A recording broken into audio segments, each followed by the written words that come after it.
then their subconscious creates fear to help them avoid getting on the plane or to get off the plane before the door closes, which is actually an appropriate response, assuming their perception that the plane is going to crash is accurate.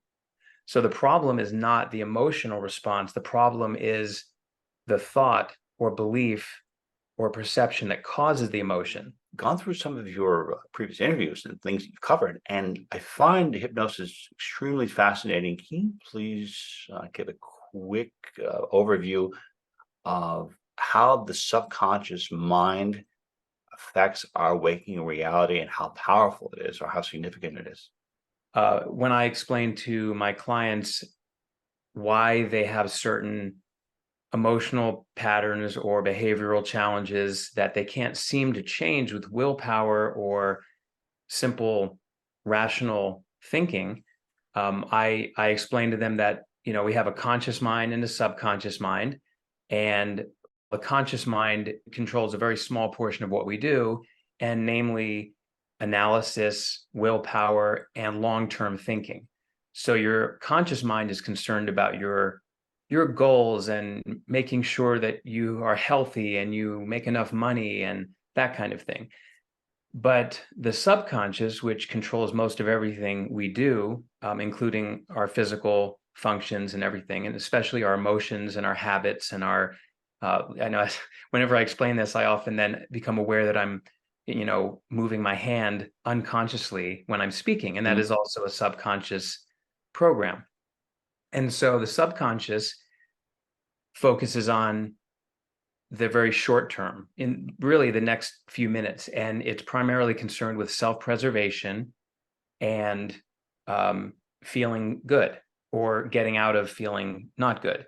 And so if you understand that, then you understand that the subconscious controls a certain emotional states, or all emotional states really, but that contribute to fear, anxiety, stress, and all of that, because fear is the subconscious mind's way of protecting us from a perceived threat, even if it's not real. It could just be imagined, Mhm. like someone who has a fear of flying and imagines that this is the day that the plane is going to crash, That's even me. though, right, logically, the person may know that it's 100 times safer than driving, which they may not have a problem with. But if in their imagination they imagine this is the plane that's going to crash, then their subconscious creates fear to help them avoid getting on the plane or to get off the plane before the door closes, which, as frustrating and maybe embarrassing as that is actually an appropriate response, assuming their perception that the plane is going to crash is accurate.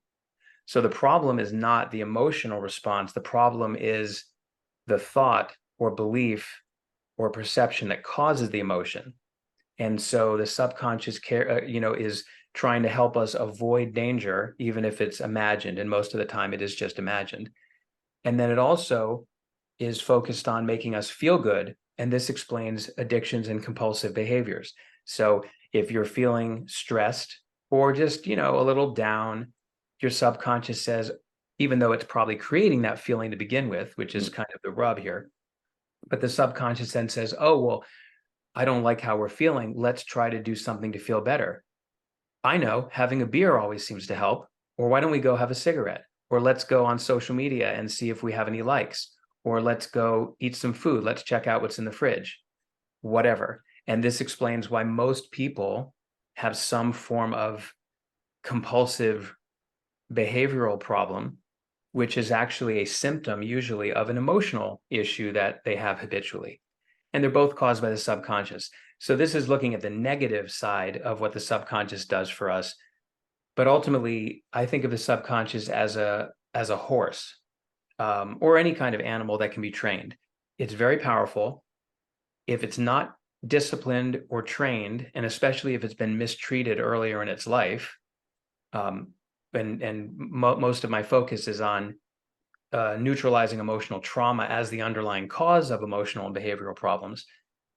So if that horse has been traumatized earlier in its life, and then it shows up on your doorstep or in your yard, you might say, wow, this horse can help me plow my field, or maybe I can put my little daughter on the horse and she can have a horsey ride, or I can show it off to my friends. Well, But then when you try to feed it, it bites you, and then it kicks the barn door and it runs around and it throws your daughter off and she hurts herself. And you're like, wow, this shit's not working. So the problem is the horse has a lot of power, but it's untrained or it's disturbed.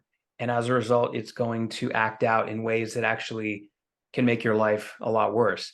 But with the proper training, with the proper rehabilitation of that horse, and I'll come back to reality from the metaphor in a moment, then that horse can actually work with you instead of against you.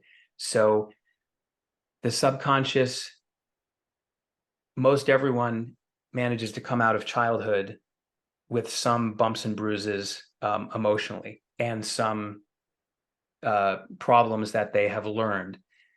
The key thing here is that nearly all emotional or behavioral problems are learned, which means they can be unlearned, including trauma responses, painful memories, all those things can be unlearned because they're learned. And it also means that the subconscious, once it is balanced, will work with the conscious mind, which then allows someone to be aligned with their goals and be able to achieve those goals more easily without willpower, without, extensive, positive affirmations or analysis. They just are congruent and things tend to flow. But without that, then there's internal conflict, which raises the stress level and then creates a vicious cycle of emotional behavioral problems. That was amazing the way you explained that. I feel like Thank you. you explained about an hour's worth of material in a very short period of time. So thank you. You're welcome.